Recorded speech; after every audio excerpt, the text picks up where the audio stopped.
but customers need to buy a VR device. The VR device is not popular, right? It's not very popular. So without the customer buying the VR device, this business is not going to succeed. So I'm glad actually you're thinking about it. Now, we need to figure out if this business has to be successful. This VR device, if that is a must, and he can prove with that VR device, he can save a lot of money to the customer. So what do? You start to plan that how can I make this easy for my customer to buy the VR device. My business is going to be successful only if the customer has a VR device. Then let me make it easier for the customer to buy that VR device. Right? So go figure out. Maybe I'll give away and then I'll charge a subscription. Maybe I will key up with the bank and tell the customer, hey, you can buy this and pay monthly in a small amount. But I'm helping you to save money.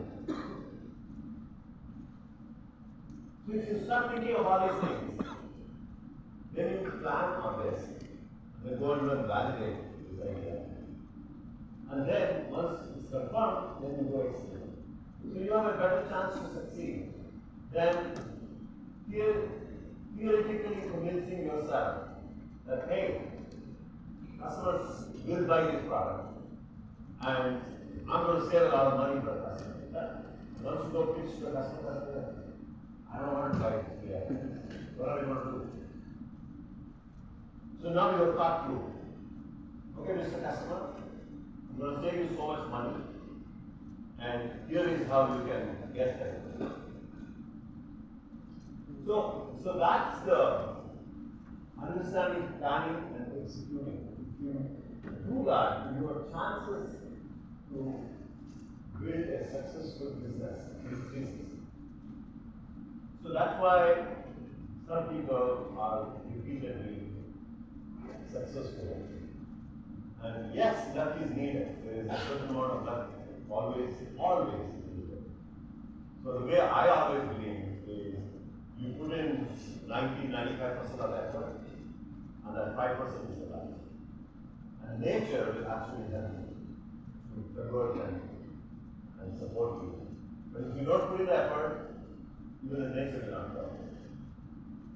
It always happens. Always. When you put in the effort, somebody miraculously get introduced to you. Or something will naturally start happening. Right? That's the 5% of the luck. That will happen. But you put in the 95% of the effort.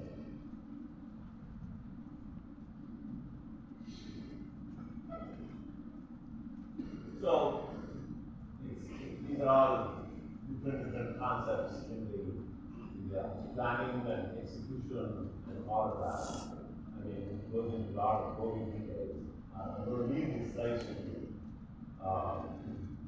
So, the main thing that you have to understand is the product or the service that you will build. What is the value that this is going to bring? And we just talked outside. Is this a nice to have or is this a must have? So determine that very quickly. Because what you may think as a must have, customer will not think. Right? So get it validated as quickly as possible. Is this a nice to have or is this a must have? If it is a nice to have, I can tell you, we have gone through several companies. Every sale becomes a nightmare. Every sale.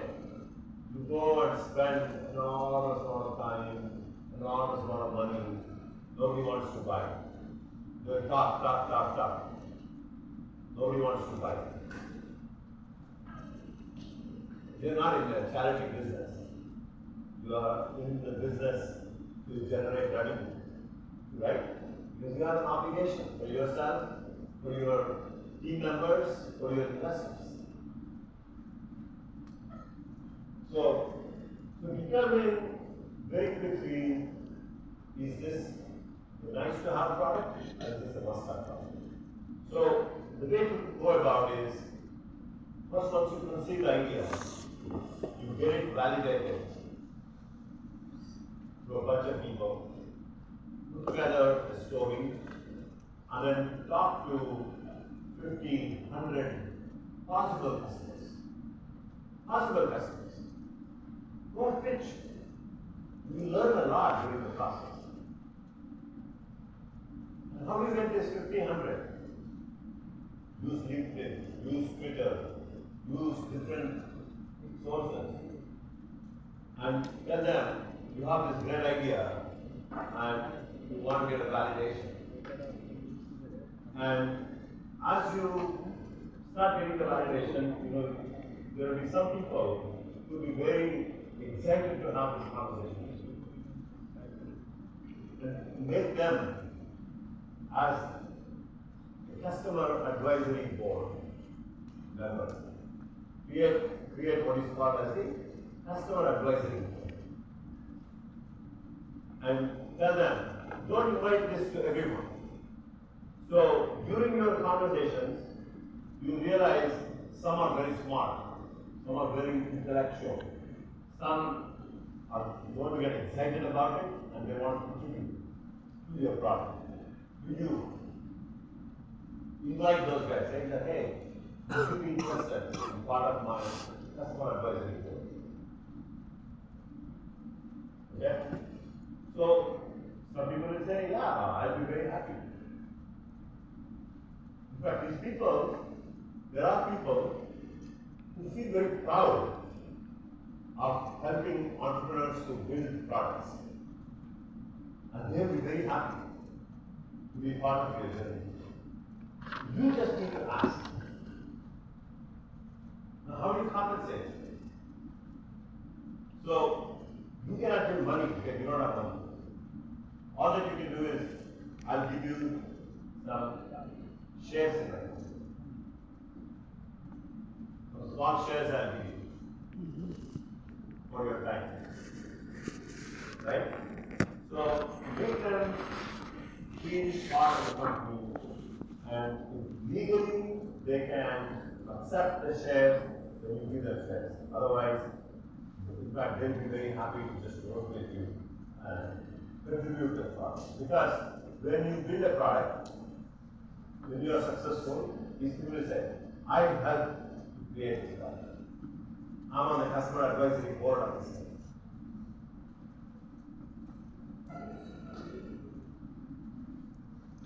It depends on how much time they spend. Depends on how much time they spend, right? If they don't spend, let's say, 1 hour a week. So then what you do, these are numbers. You apply similar numbers for yourself.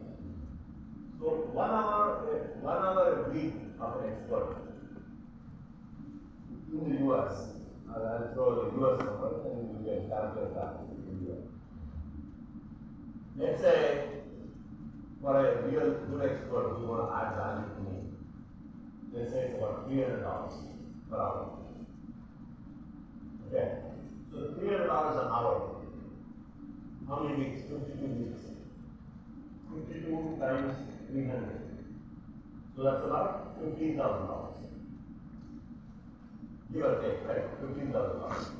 So $15,000 per year. And let's say I want to engage with this person for 2 years. So that's $30,000. So now I look at my shares and I look at what is this $30,000 going to do. And this would be options that the advisor has to vest over 2 years. Meaning, advisor has to be with you for 2 years. If the advisor is going to quit in between, it will stop vesting. So, I'm just giving some math, the logic behind how much to give. This is how you have to calculate. So the advantage of giving some shares is it gives you the flexibility, it gives you the courage to become the foreign power in living life. If someone is doing it free, then you don't have the courage to call all the time. And even when you call, the other person will say, I don't have time. But if there is an engagement, official engagement, then both will officially feel comfortable engaging in it.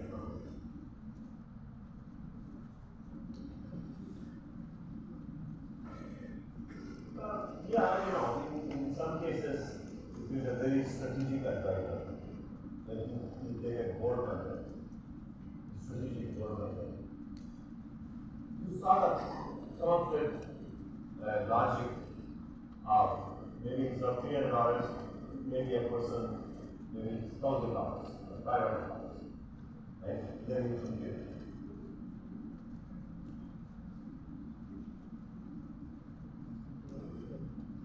You are? You bring a professor, yes. Yes. Whether the professor also, the rates are very similar. Correct. Same thing. Professor consultancy is no different. You do the computation based on number of hours and you create an agreement, right, that this engagement is for 2 years and minimum of 1 hour per week, and then based on that, we are going to give you this many shares. And if you ask why only this many, you do the math, and then we can use it. So there has to be a logical explanation for everything you do. It cannot be just some random stuff. So that means if you think this is like what I just described, right? If you are taught through this, then when the professor asks you, hey, why are you only giving me so much? That company has given me that much. You need that. Because that company will have more shares. So the dollar value for the share may be less so. Let's say, this share is $1. So for 15,000 hours, you will get 3,000 shares. Whereas for you, the share value will be $2. So you will only get 7,000 shares. You see what I mean? So the logic is what you need to explain. And that way, the person coming on board will feel comfortable and you feel comfortable.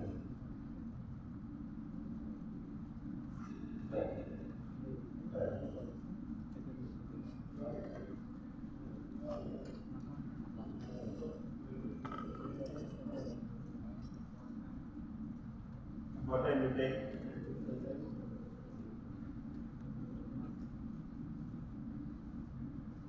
Yeah, so the question is, during what stage of the journey you get these advisors to come and join? That's what your question is.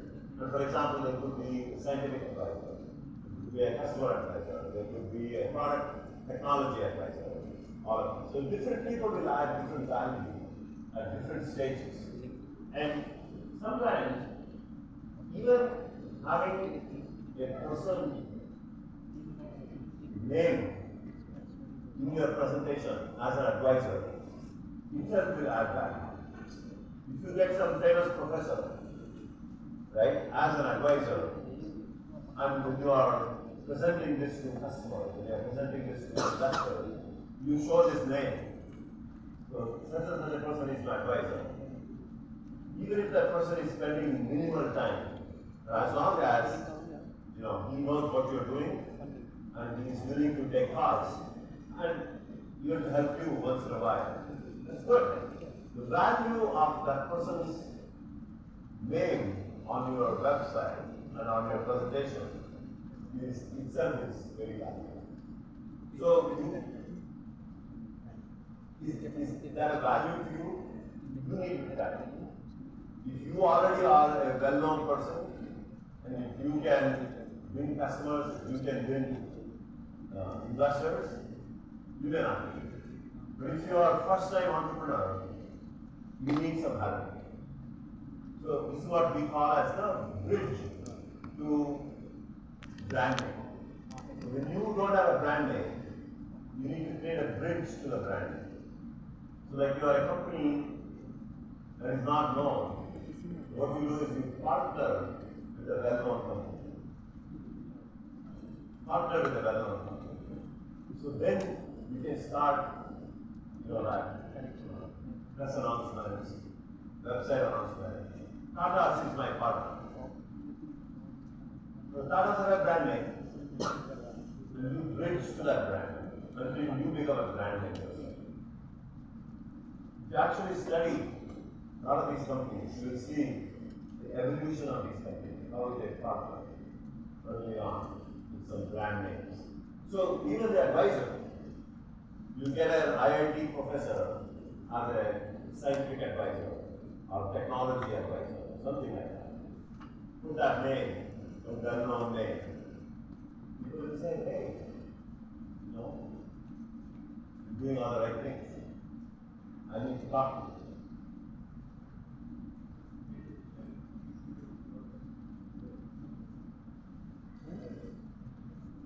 Sure. Yeah. So when we took, for example, in our first company, we got introduced to a telecommunication expert. His name is Peter Howley. He was the CEO of some telecommunication company. And he was actually very excited after he met with us. I mean, we were very excited too. So we requested him, can you be like an advisor for us? And because he was excited about the work we were doing, he was excited to be part of our journey. And we offered this role to him, and he said, be on our board. So he became an independent board member for us. And we gave him maybe 0.5% of the company or something like that at that time.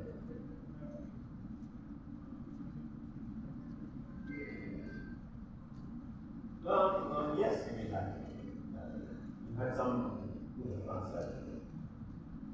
That's why he got excited. So he became, he's like an independent board member. He became part of us. So when we were doing the second company, we got someone from a former well-known person from Cisco, right, who was in the sales and marketing. And he got excited about what we were doing. So we asked him to be on the advisory board. And he helped open lots of doors to investors, to venture capitalists, to other people to come and join and help. And at that time, we were actually just an idea. We were just an idea. So different stages. See, it all comes down to you, how you excite. Remember I told you, the storytelling and how you excite people. So when you show your idea, when you share your vision, right, people actually get very, very excited. Like I got involved with this company called Cohesivity. Cohesivity is formed by this brilliant engineer from Google. And in 5 minutes, he explained to me the problem and the solution and how big this market is. That he doesn't even have to explain. I figured it out myself. And then, he said, hey, I want you to be part of this company. So I just decided at that point of time, I said, I'm going to put some money and I'll also be an advisor.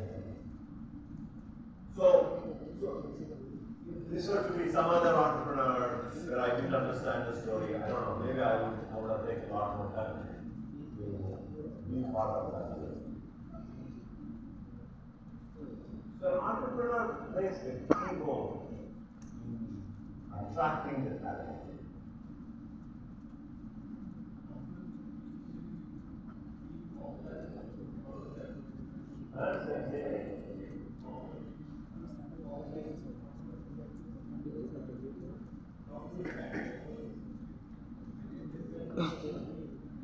Good point. Very good. So the question is, oftentimes you have an advisor, because an advisor is supposed to be a senior person. You feel that you have to follow the advice. So let me tell you honestly, you are in the thick of solving the problem. You have a lot more understanding. Whereas an advisor comes from an outside. So advisor will give you at a high level, hey, it should be done this way, it should be done that way. That doesn't mean you need to blindly follow. So you listen and you synthesize in your mind as to why you either accepted this or you rejected it, or you did it differently. Because next day he's going to ask you, hey, I told you to do like this, why did you do it this way? You give an explanation. I thought about it, it was a very valid input, but for my situation, I changed it like this, or I did it this way, because my environment is different. So I'll give you an example. When Sequoia Capital, right? So the Sequoia Capital was an investor for us. So the Sequoia Capital, any investor on the start, if they start to see trends in sales increasing, they want you to double down in the number of salespeople and increase the sales marketing investments. And I was burned before by going more aggressively and then making all the changes. So I have to be very careful about it. So I had set a lot of metrics before I add the next sales guy. These are the metrics that the team must have hit before I add the next guy. So it so happened that in one quarter we exceeded the numbers. Like we were going to do like $5 million a quarter, instead we ended up doing like $6.5 million. And I'm reporting this on a call to all my board members. And the Sequoia guy jumps on it and says, now is the time. We got to increase the number of salespeople. And I said, that I'm not ready yet. Why are you not ready? You have enough money in the bank. You should add another 10 salespeople. I said, I'm not ready. Why are you not ready? I said, these are the metrics that I have set for myself, for a company. And so basically what happened was, we exceeded the numbers because we got big orders from 2 companies. So it was not spread across 25 companies, right? We got a huge order from Google, we got a huge order from Amazon. So those 2 made the numbers to actually get bigger. So the results are actually skewed. It is not normal. So my metrics was that you need more number of customers that we should be winning through this normal sales process, not just the actual number itself. So when I explained that whole thing, he said, now I get it. Now I understand. So after that, in fact, he developed so much respect for us. So he was telling everyone, as a CEO, I've never seen someone pushing me back, because this guy, Bioni, himself was like a sales expert.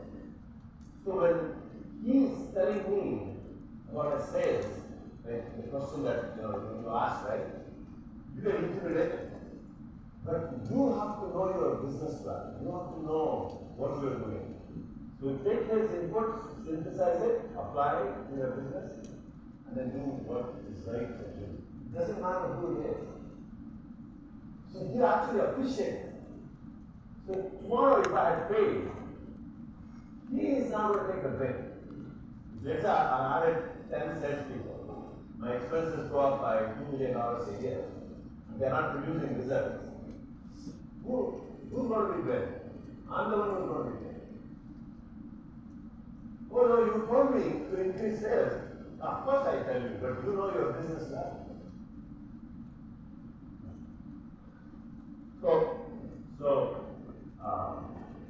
It's a very, very, very good point. So advisors, board members, whatever it is, take the inputs, synthesize, apply what is right for you, your business, and have logical arguments to tell them why you did what you did.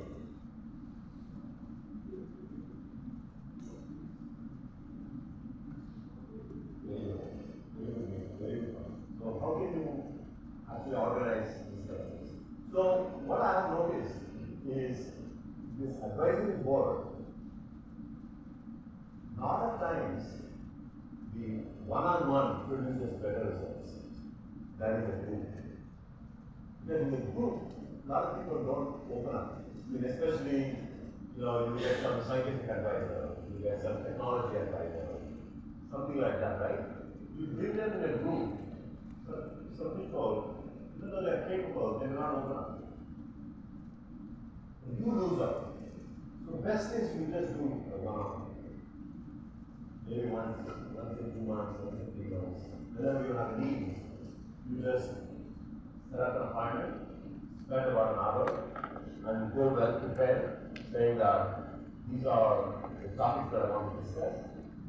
Set them ahead of time, so that even mentally he or she also prepares and go clearly and then go point by point, get all the questions answered.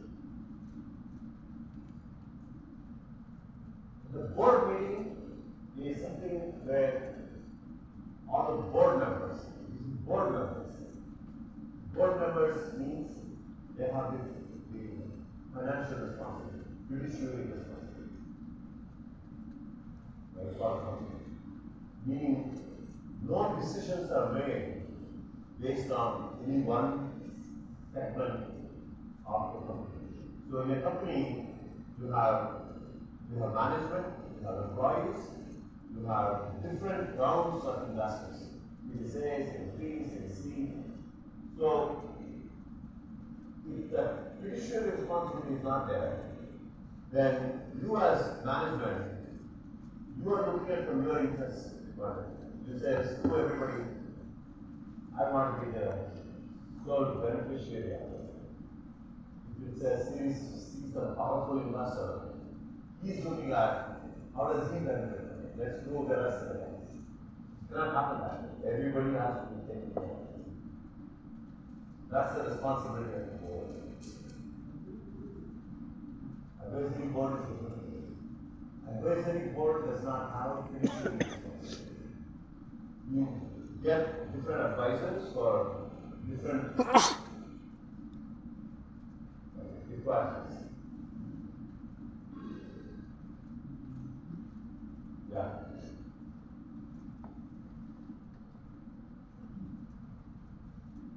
So, the key takeaways, right, from this is product and value of the product to the customer. Just keep on remembering that. Product and value.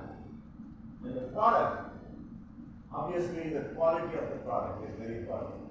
You cannot just ship something that is crappy. And we had a situation. This was actually an Indian company that we moved to the US. And this company had 3 or 4 customers in India. So we kind of believed that the product was fairly well tested. And we brought it to the US, and as we started to deploy this in the US market, every place product line was just crashing. It was completely crashing. And it took almost 2 years for us to get the quality of the product. So what I realized during the process was, number one, the founder did not come from a product development background. Founder used to work for a media company, a brilliant guy, very, very brilliant guy. He used to adapt the product and deploy it in his environment. Right? He used to deploy this in his environment. So he understood the functionality of each of the products, but he did not really know the complexity of building a product.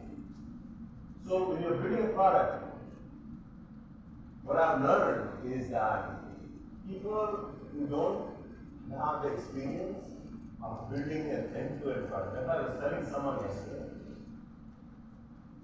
when I got into engineering, I was actually writing the code myself. I was building the product myself. So I could actually understand the entire process of starting from design, starting from architecture to design, to writing the code, to testing the code, and testing it with everything else, and finally creating a product. So you understand the complexity of building a product. Okay? So if you don't understand that, then you don't know what quality means.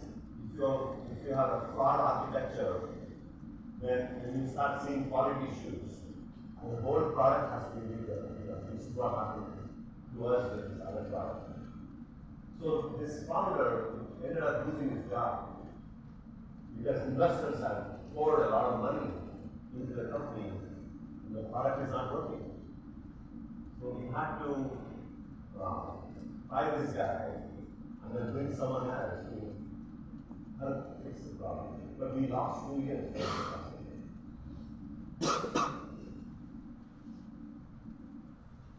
So that's why I said quality is not just QA. It needs to be architected and designed right.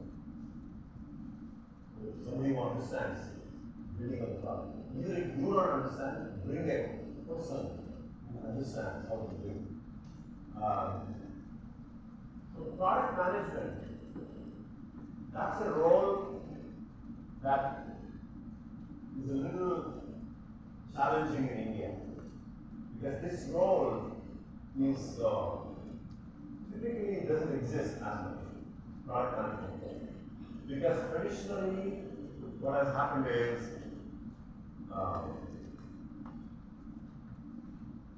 the products that are built in India are rarely being adapted by Indian customers. I mean, luckily we saw an example yesterday, right, of a company where the product they have built is being deployed by the defense.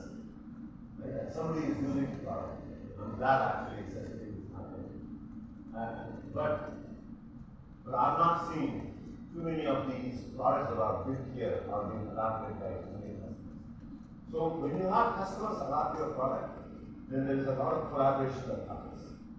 So that role that builds the collaboration between the company and the customer to build the product that the customer wants, that role is called the product management role. And that role is a very critical role. So usually the founder is the one who does that role of visualizing what product to build and then working with the customer, get the feedback, incorporating all of that, and what to reject, what to accept. So those are the difficult decisions the product management does. Yes.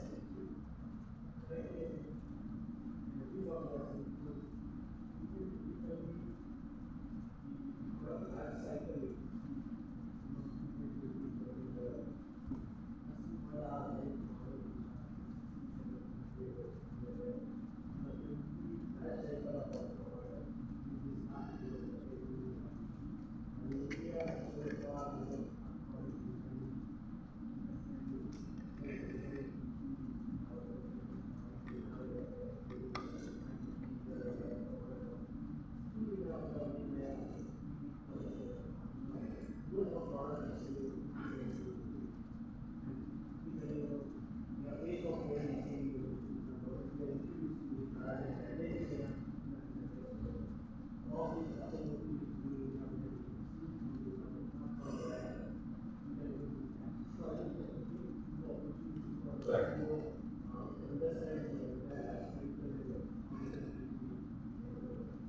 Correct. But I think it will happen. Remember, I was telling yesterday that my vision is as India gets into $5 trillion, $10 trillion, that a lot of companies will, will get to easily $50 to $100 million in revenue. And if you get to that stage, you have to go through this process. It won't happen accidentally.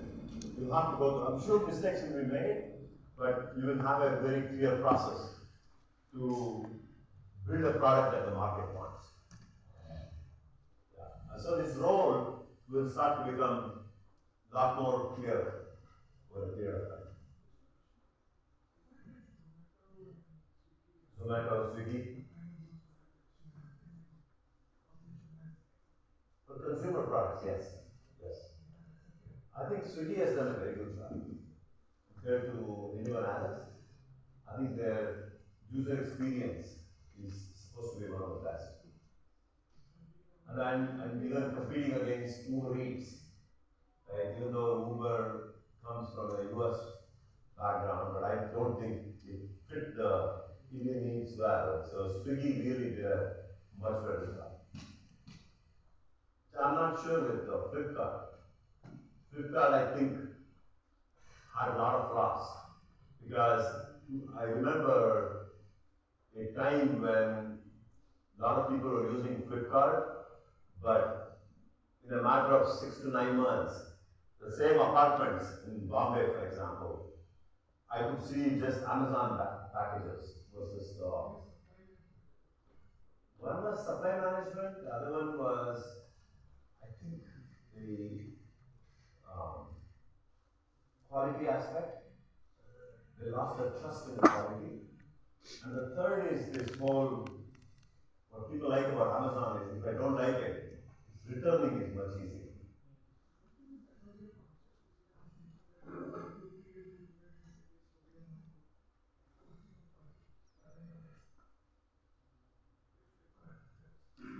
But at the end, even in a tier 2, tier 3 city, you cannot make an assumption that just because they cannot afford, even if they have gone to tier 2, tier 3 cities. I doubt it though. I might have another point here. So the basic reason why Flipkart also not doing good because the seller support. See, we are talking about customer, but you also need to understand the seller who are selling on that platform. The seller support for Flipkart was not great. Not good. While Amazon was emphasized a lot because if you have a quality supplier, you have a quality buyer also. Now, platform users are same, whether tier 2, tier 3, tier 4, right? Amazon and Flipkart are parallel going on. But one is giving very good emphasis on seller side, while other was not doing. And that's what they are losing. What I have seen, because I'm selling a couple of products on both the platforms, I have seen a reverse trend from Flipkart now. They are putting lot of emphasis, especially after yeah, they are coming in the picture and they are improving seller support experience. So lot of So sellers feel more comfortable. because the accounts and then we are communicating and very very Correct. so this is one of another aspect.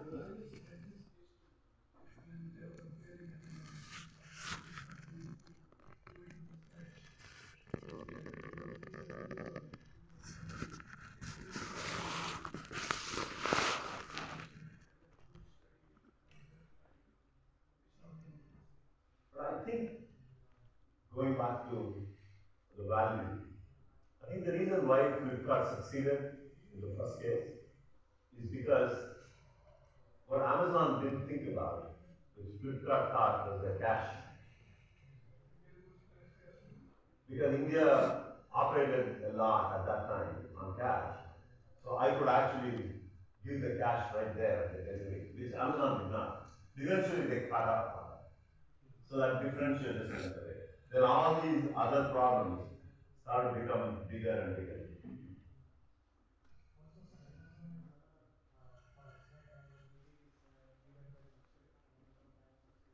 Correct. Right, subscription. Correct. By the way, just so you know, Amazon was a very big customer for us, and I used to meet with Amazon because we were a big vendor for them. Every 6 months we used to have a one-on-one with their team and our team. So every time when I was meeting with the Amazon guys, even though they were an e-commerce company at that time, there was no AWS, even though they were an e-commerce company, they were very consistent saying, we are a technology company. E-commerce happens to be an application. We're not an e-commerce company. I mean, we are an e-commerce company, but fundamentally, our DNA is we are a technology company. So that means everything we do, we leverage the technology. The technology is what gives the value to all these applications, right? So that's what they proved. Eventually, a similar thing they applied to AWS, and they became successful. And what I really appreciated, I mean, it took me a while to really appreciate later on, right, is the fact that the underlying technology that they have built, at the scale they operate, because everything is sort of built by them, they can manipulate the way they want. And underlying technology, so that's why they were so proud in saying, you know, we are a technology company. So much technology that developed just gave them tremendous leverage. I don't think Flipkart was a technology company. I think Flipkart was an e-commerce company. All said and done, they were not able to scale because of lack of technology. They just relied on third parties. Anyway, they left out that they got a good exit from Walmart. Yeah.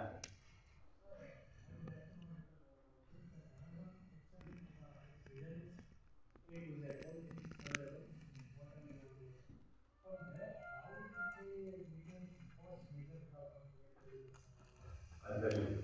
How many of you know the story? This actually, when we did Exodus, we also had the sort of problem. So in case of Amazon, what happened was, all this infrastructure, computers, storage, networking, data centers, all of these things, if you look at Amazon's revenue, 60 to 70% of the revenue used to come in the last 2.5 months because of holidays, right? You used to have Christmas holidays, and before that you have Thanksgiving holidays. So 60 to 70% of their overall revenues used to come during that time, which means I have to deploy that kind of infrastructure to ensure that I meet the demand for that 60 to 70% of the e-commerce that happens. So some bright mind inside the organization said, hey, we have all these resources that we already have deployed, and it's not being used for 9 months in a year, 10 months in a year. Why don't we figure out